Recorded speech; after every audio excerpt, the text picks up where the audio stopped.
We have an Xbox sale and an update to how you can actually view your games. There's a big updates coming over for Starfield. I know we've talked about it not being Starfield 2.0, but this update that is coming out, it sounds like it is going to be pretty big. We have a GTA 6 and some more data showing up in stores. Looks like this game is potentially going to actually be dropping this year and it won't get delayed again. And then we have an update for a major PlayStation game that is in the works from Sony Santa Monica. A very interesting one because right now some of the reactions on this are probably not the most positive, but we'll take a look at it and see if this could be something in the future that ends up being pretty cool. And then Blue Point, what happened with Blue Point? We have some further information on that, as well as the long wanted game here of Bloodborne remake or remaster. Why wasn't that able to get made? So before we get into it, if you do enjoy daily gaming news and content, hit the subscribe, share, and like. Let's get into it.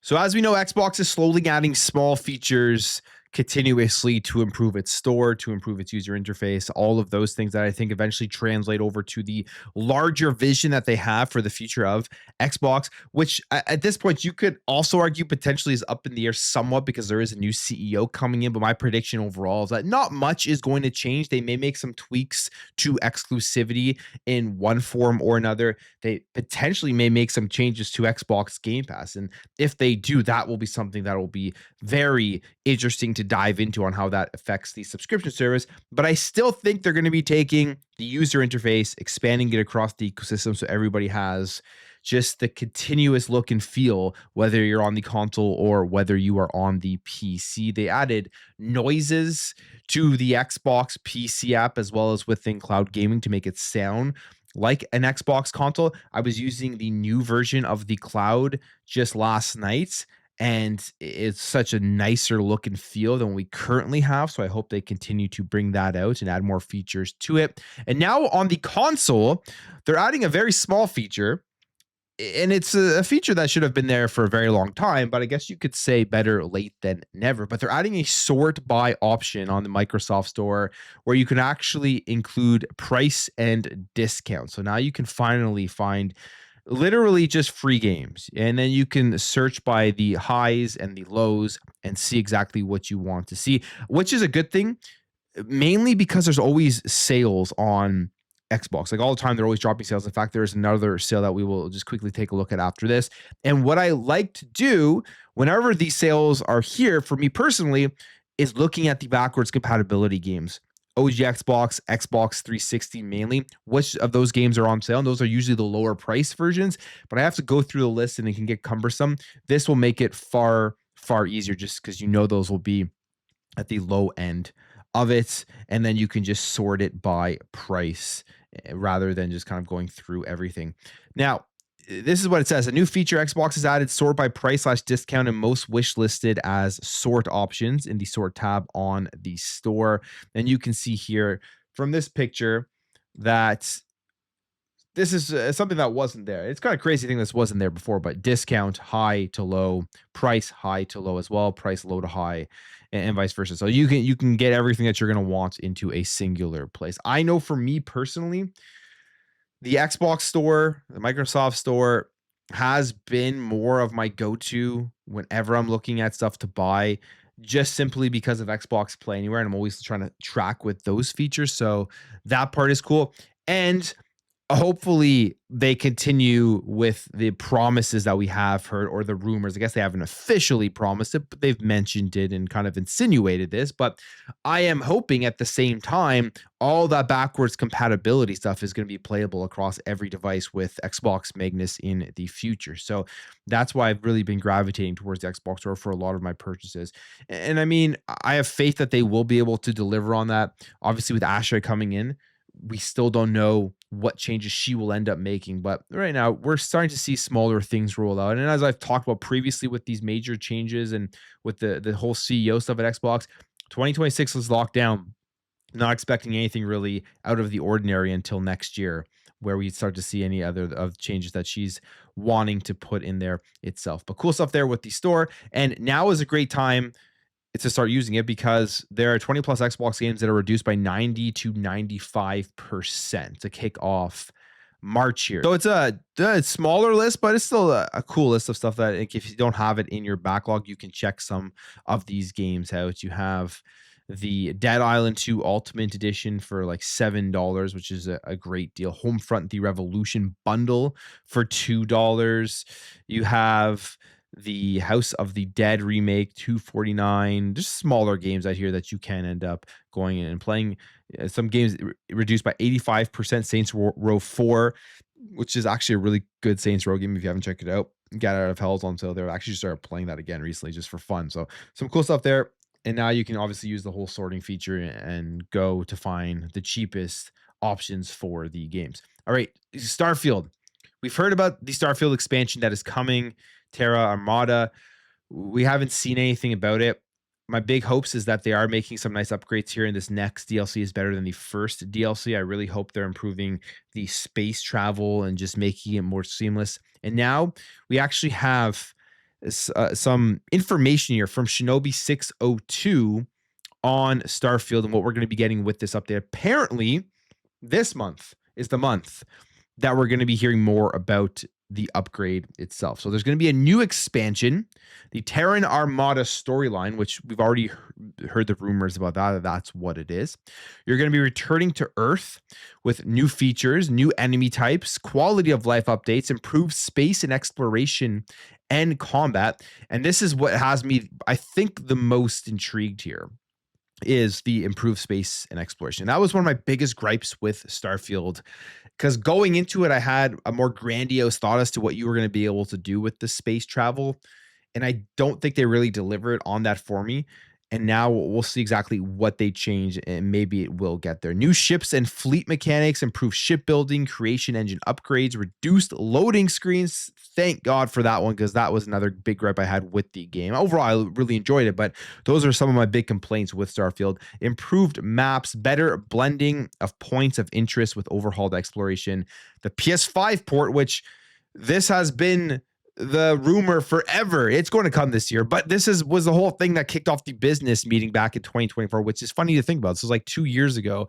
People thought Starfield was coming to PlayStation 5 all the way back then. Obviously, it's taken a little bit longer to get that port over and bug fixes. And this will be launching around April 7th. Again, this is just a rumor right now. And I can see it happening, because you have April, you're going to have Starfield. That's a major first-party Xbox title that's getting a huge update that's going to drop in, and that'll get people excited. Then in May, you're going to be getting Forza Horizon 5. So that kind of, I think, fills in some gaps for their releases and for their first parties here for the next few months. We're still waiting on the release dates for the other games in terms of Gears and Halo and Fable. How are they going to fit all of those in? And I feel like all of those are coming after June. Like, we're not going to get anything before that. So the June showcase, we may potentially see deeper dives into Halo and into Gears. We already saw a nice dive into Fable. And we're also hearing that there could be another developer direct this year. So there will be so many games to talk about. One game that actually just released is Towerborn, which I've been enjoying. So if you haven't checked that out, the 1.0 release is out there. If you like brawlers, it is a very fun game. But this is some new information here on Starfield. The big thing here with game releases, which is interesting, because if you're at Xbox and you have so many games coming out this year, the thing you're really focusing on is GTA 6. How do you release your titles in a way and fit all of them in, but avoid being too close to GTA 6, because that will be overshadowing literally everything. There's still people out there that are skeptical that GTA 6 will release this year. I think at this point, it is becoming more and more realistic that that is the case. We've heard about the marketing starting in the summer. We're seeing more information of data and things like that. In fact, we have this. GTA 6 pre-orders and price could surface soon based on new PlayStation data. And this comes via the game size that has the GTA 6 titles and IDs, they have surfaced on the PlayStation backend. They say this is usually one of the last steps before pre-orders open up for a game, but there's no hard and fast rule as to how long it takes between the IDs being listed and the prices and the pre-order packages being confirmed. And Grand Theft Auto 6 title IDs have been added to the PlayStation database. So people are expecting now that we are going to see something soon on this before the pre-orders do go live. And they're going to launch pre-orders. They're going to launch the price. They're going to have the whole summer marketing campaign. I think one of the biggest things that we are hearing, because there's already been some leaks about it, but we don't know if this is true, is the price of the game. It could be pushing that $100 mark, and how will that affect people? The thing is, with GTA 6, it's been so long since the last one. It is the biggest entertainment release. It's going to shatter every single record out there. People will go out there and spend $100 on this game. And my big fear about that is that I think signals to some, not all, to some of the bigger publishers that have more popular titles, that you can push the prices of your games higher and then people will go out and buy them. But hopefully they also understand that it's an anomaly here with GTA 6. Like, you're never going to smash the records of what they're able to do. And they release a game every like decade, basically. In fact, GTA 5 has spanned, 3 console generations now, which is just absolutely insane to think about. All right, we have some interesting stuff here from PlayStation and from Sony Santa Monica specifically. We've heard rumors that there is another game that Cory Barlog is working on.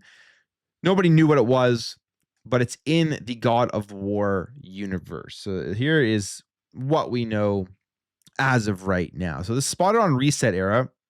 Writer claims that they spent 5 years up to last September helping shape a narrative vision and creative direction at Sony Santa Monica Studio for a new franchise within the God of War universe, developing characters, storylines, and original lore that expanded the acclaimed IP.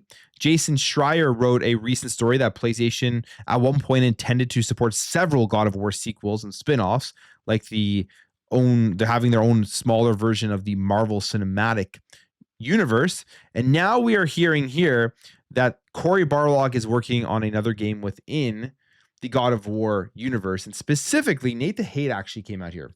And this is very interesting because I feel like there could be some mixed reactions on this. And he says, here's what I've heard. Yes, the game is set within the God of War universe, and the lead character will be Faye. Gameplay is set to differ from the Norse God of War games, with more of a focus on action. Current plan reveal this year, release first half of 2027, barring any delays. Now, I do like one thing in this, and that they are focusing more on the action. I would love to get back to like those older God of War games and have more fast-paced action gameplay and all of that, and just the camera angle, pull it back a little bit and give you a little bit more view of the battlefield that you are on. Faye, I don't care, as long as it's a fun game, I will be interested in it. But we go through some of the reactions here. This person says, I'm sorry, but this is kind of lame. If you want to explore the God of War universe and expand on it, do something completely different then. Give me the Egyptian god of the underworld, the Mayan god of fire, or I don't know. I've never been the type to complain about a female protagonist, but what's with Sony's sudden push to make all their main characters women? Anyway, if the combat is on the same level as a modern God of War, it's day one buy for me. My thing is, I don't care if it's a female protagonist. The gameplay will be the most important. Now, if I had it my way, I would just explore Kratos in different ways and more and stuff, and maybe just go back to when he was just crazy from like the original ones. But obviously, they're doing the remakes, so that's kind of what they're going to do with that. I just hope they don't use the current God of War gameplay for the remake, so that would be very disappointing to me. The person says, I will completely crash out if Cory spent the last 8 years working on a girl boss God of War game. Faye might be DOA, not going to lie. It seems like they can't seem to break free from God of War. I always hope this joke is real, either this or a new IP. And I will say this, again, this is what PlayStation has done this entire generation. It's been the same IPs. It's been the same stuff that they are putting on here. Lots of remakes, lots of remasters, are not taking any risks whatsoever. You could argue, I guess, creating a game as Fate is a risk, but they still have it in the God of War name, the God of War universe, all of that stuff that will just bring that notoriety right off of the bat, rather than going to creating something that hasn't been out for a while. I mean, they have a huge back catalog of games that I've been waiting for them at some point to jump back into and give us something new, even remake some of like the old PS2 stuff. I would love to see that. I just don't think that's in the cards, and I don't think it's in the cards for anytime soon. Like, I just don't think they're going to take any massive risks here. I don't think Faye and using a female protagonist in God of War game is a big, massive risk. I think it'll still do very well. You'll have the whole internet and the naysayers thinking it's going to fail, similar to what they did with Ghost of Yotai. That obviously didn't happen. That game did sell well, but we'll see what happens here. I'm not going to judge it until we see it. And if the gameplay looks like it's great, that's all that really does end up mattering to me. Finally, Bluepoint. We know Bluepoint was closed down. And man, did PlayStation announce that at the absolute perfect time, because we knew what happened. We know what happened the next day, which was the whole shakeup at Xbox. So I feel like people have already forgotten about this entire story. But obviously, one of the big things that fans have been clamoring for years, hoping that they would just finally do it, bring it back, was Bloodborne, a Bloodborne remake. Get it off of the PlayStation 4, give it a nice FPS update, give it a nice boost on the current generation of consoles and PC and everything. And Bluepoint could have been the one that did that, because of course they did Demon Souls, which was a beautiful remake of that game. And now we're hearing why potentially this didn't happen. And it's basically because From Software just didn't want it to be done. And that was one of the main reasons we had heard potentially what was going on. We have a bit more confirmation here. This is according to a new report from Bloomberg, which claims that Bluepoint pitched a Bloodborne remake early last year, but the original developer From Software blocked the proposal. Although PlayStation owns the Bloodborne IP, former exec Shuei Yoshida has previously shared a theory about why a remaster and modern platformer ports haven't materialized. And he says this basically when he was asked about From Software, Hidetaka Miyazaki was interested in remaking the game himself in the future. He says, doesn't want anyone else to touch it. That's basically what he's saying. He doesn't want anyone else touching the game. And that's kind of what is corroborated here with this Bloomberg report, saying Bloodborne has always been the most asked for thing. The people wonder why we haven't really done anything, not even an update or remake or remaster, which should be easy. We're known for doing so many remasters. Some people get frustrated. This is what Shuei Yoshida told Kind of Funny last year. And he says, I only have my personal theory for that situation. I left first party development, so I don't know what's going on. But my theory is because, remember, Miyazaki really loved Bloodborne and what he created. I think he is interested in bringing back Bloodborne, but he is so successful and so busy. So he can't do it himself, but he doesn't want anyone else to touch it. So that's my theory. And the PlayStation team respects his wish. That's my guess and theory. I'm not revealing my secret information. So it seems like Yoshida was correct on that base off of the Bloomberg report that a proposal was given. From Software said no, and that Sony just didn't go forward with making it, respecting their wishes. And I can respect that. They're not going to go over him or try to do anything to get that out there. So I'm sure that probably is the main reason here. But it's a shame that Bluepoint did close down now. And maybe if From would have said, yeah, make this game, Bluepoint would still be here, which is kind of a crappy thing to think about. But on the video there, guys, if you did enjoy this video, hit that thumbs up. If you are new here, hit that subscribe, and I'll catch you guys in the next video.